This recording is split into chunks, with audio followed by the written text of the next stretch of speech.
어떻게 하나님을 사랑할 수 있을까? 이게 하나님의 능력이에요. 사람은 태어나면서부터 세상을 향해 달려갈 준비를 하는 거예요. 그러니 어떻게 하나님을 사랑할 수 있겠어요?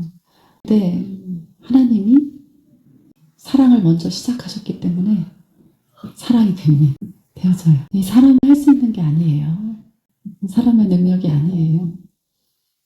여호수아가 하나님이 임재하신 성막을 떠나지 않고 그 임재 아래 거하였던 것은 여호수아의 의지로는 불가능해요. 하나님이 꼭 붙들어서 성막에 붙들어 놓은 거예요. 하나님의 임재 속에다가 그냥 푹 잠기도록 그냥 붙들어 놓으신 거예요.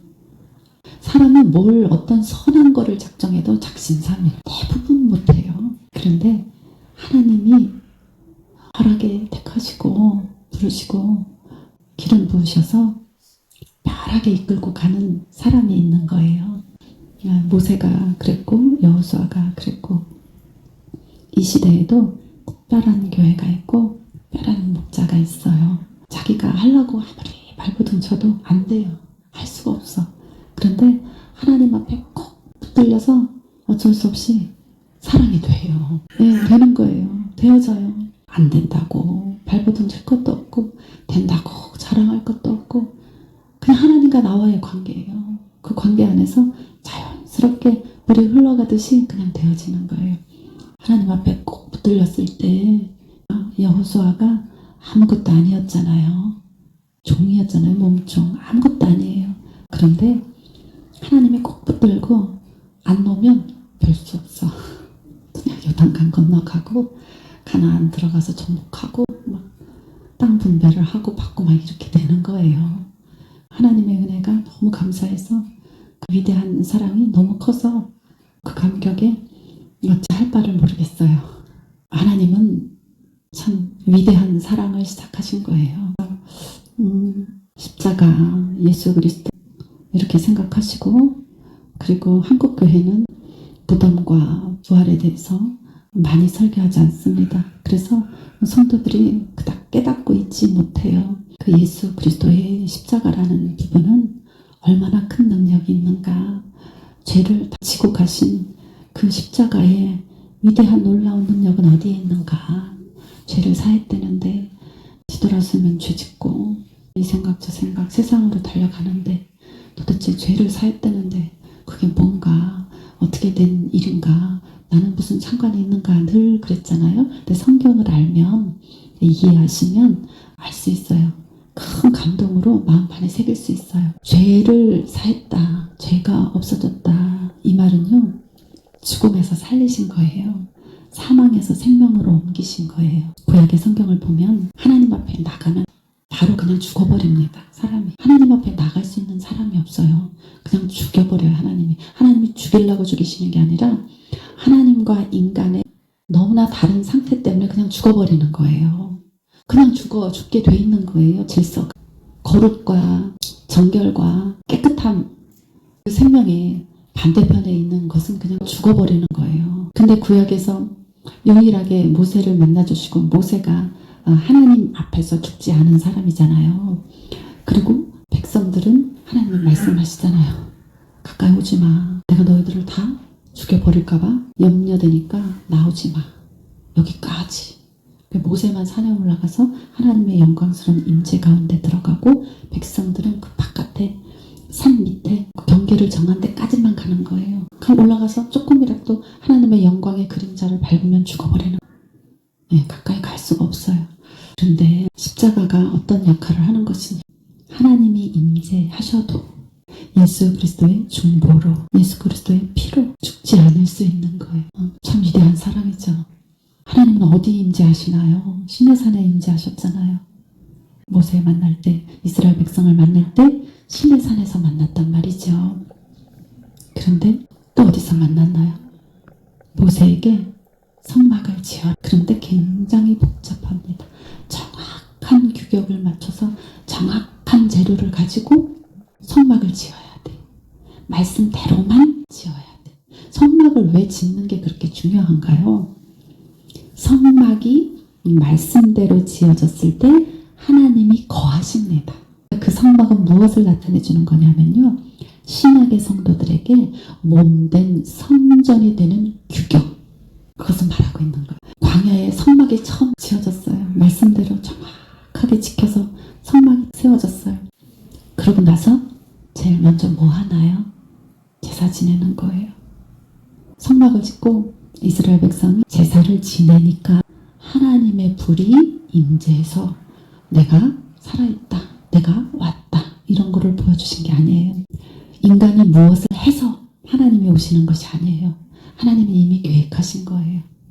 그래서 모세에게 성막을 지어, 이렇게 반드시 이렇게 지어야 돼.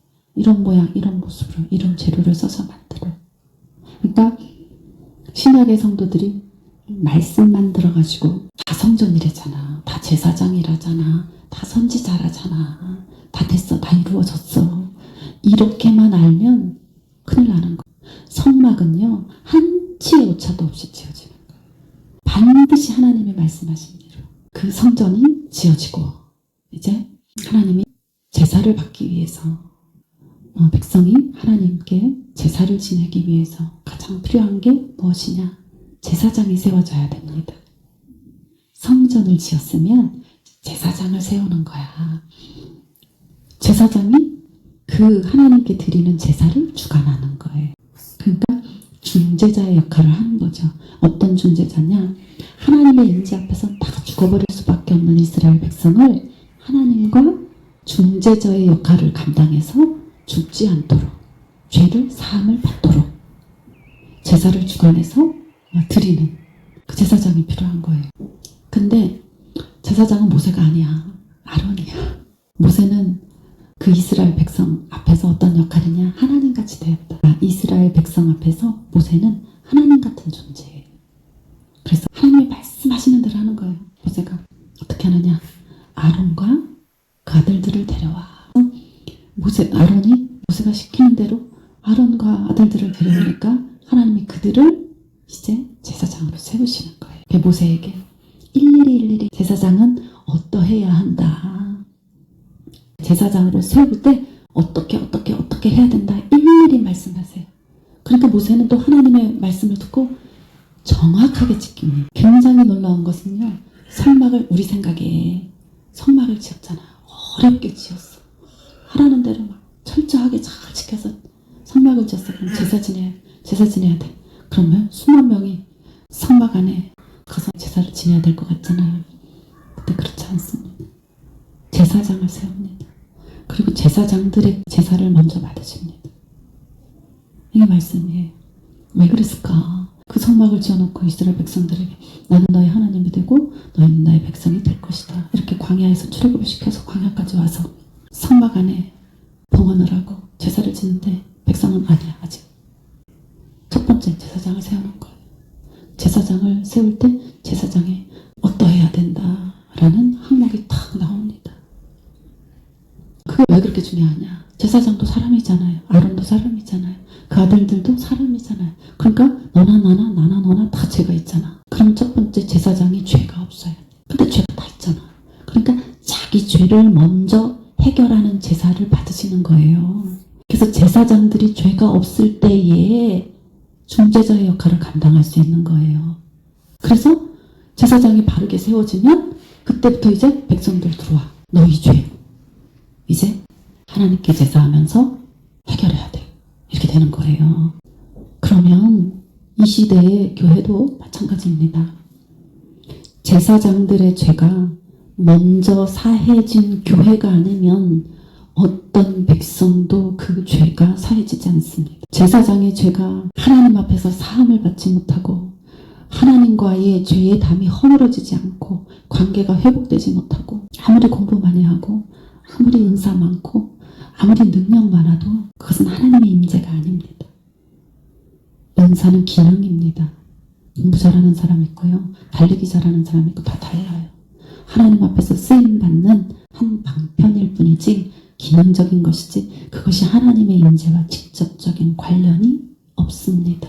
제가 많은 성도들을 만나면서 굉장히 가슴 아프고 답답하고 속상하고 아픈 슬픔은 뭐냐면 우리 교회에 목사님이 이런 저런 그런 있을 수 없지. 근데 난 장로잖아. 기도하면서 나 권사잖아. 내가 기도하면서 썩어져야지. 내가 기도하면서 우리 목사님 중보해야지. 굉장히 듣기 좋죠. 믿음 좋은 것 같죠. 근데 안 됩니다. 안 되는 일이에요. 성경적이지 않습니다. 성경 어디에도 양이 목자를 위해서 제사장을 위해서 기도하면서 그 제사장을 살리는 양은 그런 구절은 어디에도 없습니다. 아무리 좋은 마음으로 선한 마음으로 발버둥을 쳐서 헌신하고 목숨 걸어서 봉사 충성해도 안 됩니다. 생명이 살 수가 없어요. 자기도 죽고 가정도 죽고 다 죽습니다. 그런 교회, 그런 목자 만나면 도망쳐야 돼요. 절대 그 교회에 머무르면 안 됩니다. 오히려 그런 저런 이런 일 많은 리더는요, 그런 사람을 이용해서 내가 한 행동, 내가 한 목회를 합당화시킵니다. 합리화시킵니다. 그래도 내가 뭘 잘했기 때문에, 그래도 내가 회개를 열심히 했기 때문에, 그래도 하나님이 나를 사랑하셔서 이 마음을 목회하는 거야. 이렇게 합리화시켜요. 절대 안 됩니다. 가슴 아픈 일에 그런 교회, 그런 목사, 그런 리더 아래에서 제사하는 제사 예배는 하나도 하나님이 받으실 수 없습니다. 정확하게 아셔야 돼요. 그래서 성경을 알아야 되는 거예요. 하나님은 사람이 되셔서 인생을 사시면서 십자가와 무덤과 부활을 경험하시면서 위대한 사랑을 드러내셨을 때에 내가 너를 손전 살게. 내가 너에게 가서 살게. 너의 죄가 나의 임재를 견디지 못해. 죽어버려. 죽지 않도록 내 피를 내가 제물 될게. 짐승으로는 그런 역할을 할 수가 없어. 내가 제물 될게. 내가 죽고 다시 살게. 그래서 네가 나 하나님의 거룩한 임재 앞에서도 죽지 않도록 버텨내도록 내가 역사할게. 이렇게 말씀하신 거예요. 너무나 하나님은 당신이 만드신 사람을 사랑하셨고 그 사랑은 한 번도 흔들린 적이 없고 그 사랑은 한 번도 후회한 적이 없고 그 사랑은 한 번도 버린 적이 없어요. 한 사람 한 사람을. 그래서 하나님은 특별히 광야에서도 성막 짓기를 원하셨고 그리고 그 이후에 하나님의 그 뜻과 목적은 네가 성전이야. 각각의 한 사람 한 사람 너희가 성전이라고. 이제 하나님의 임재가 부어져도 죽지 않아. 그리고 하나님은 어떤 모양과 형상과 상태로 너에게 찾아가도 너는 알아볼 수 있어. 그리고 함께 살 수 있어. 함께 사는 것을 넘어 하나가 될 수 있어. 그 길을 만드신 거예요. 단순한 죄를 사하는 정도가 아닌 거예요. 처음부터 끝까지 그 살리는 생명, 그거에 관심이 있으셨던 거예요. 그래서 광야에 성막을 짓고 제사장을 제일 먼저 세우셔서 그 제사장이 드리는 제사를 받으시면서 그 제사장의 아론의 아들들의 그 가족의 죄를 사해주는 일부터 시작하시는 거예요. 참 위대한 사랑이죠. 그런데도 구약의 제사는 제사장만이 그 하나님의 임재 앞에 왔다 갔다 하면서 중재자의 역할을 할 수 있었어요. 근데 신약에서 예수 그리스도를 믿는 받아들인 성도들은요, 하나님의 임재 앞에 걸어다니는 구약의 성도는 꿈도 못 꿀 일이 신약에는 벌어진 거예요. 예수 그리스도 피 때문에 피가 발라져 있어서 하나님의 임재 앞에 걸어다녀도 상함을 받지 않아요. 그 하나님이 말씀하시잖아요. 이사야에 내가 불 가운데 지날지라도 네가 물 가운데 건널지라도 상함을 받지 아니하리라. 이렇게 말씀하시는 거예요. 자신 있게 말씀하시는 거예요. 하나님께 그런 사랑을 받았다고. 그 위대한 사랑을 받았다고. 성전이 되어 해와 달이 쓸데없는 천국에서 하나님과 함께 사는 그 능력 가운데 부름을 받았다고요. 그 알지 못하면 누릴 수가 없어. 그래서 오늘은 성경을 보면서 제사장이 세워지는 임직 그 식을 통하여서 신약의 성도가 각각의 제사장으로서 어떻게 준비되어져야 되는지를 보시기를 바랍니다. 위대한 하나님의 구원의 역사, 위대한 하나님의 에덴의 회복, 위대한 우주와 만물이 섬기는 아들들은 내가 책임질 일이 없어요. 그냥 붙어있으면 돼. 우리가 교회 나가면 수없이 듣던 말이 감당해라, 감당해. 감당할 게 없어요. 그냥 예수님만 부르시면 돼요. 내 생각과 내 마음이 성령의 감동으로 움직이는 대로만 하면 되는 거예요. 그건 감당하는 게 아니야. 그냥 감당이 되어지는 거지. 뭘 하려고 그러면 힘들어요. 되어지는 거는 쉬워. 내가 하고 싶어서 하는 게 얼마나 즐겁고 재밌고 감사하고 기쁘잖아요. 성령님이 먼저 일하셔야 내 마음이 움직여. 성령님이 운행하시면 내 마음이 움직여. 성령님이 운행하시면 내 생각이 바뀌어. 성령님이 운행하시면 내 막 답답했던 마음이 뻥 뚫려. 성령님이 운행하시면 무거웠던 몸이 풀어져요. 성령님이 운행하시면요 발걸음이 가벼워. 왜? 마음이 가벼워지니까. 내가 할 수 있는 게 아니구나. 빨리 인정해. 내가 죽도록 고생하고 노력하면서 이만큼 이루고 살아. 잘했어요. 근데 그게 못했다는 게 아니라 잘했어. 근데 앞으로는 뭐냐. 주님이 앞서가시니까 내 짐이 가벼워진다고. 그런 얘기예요.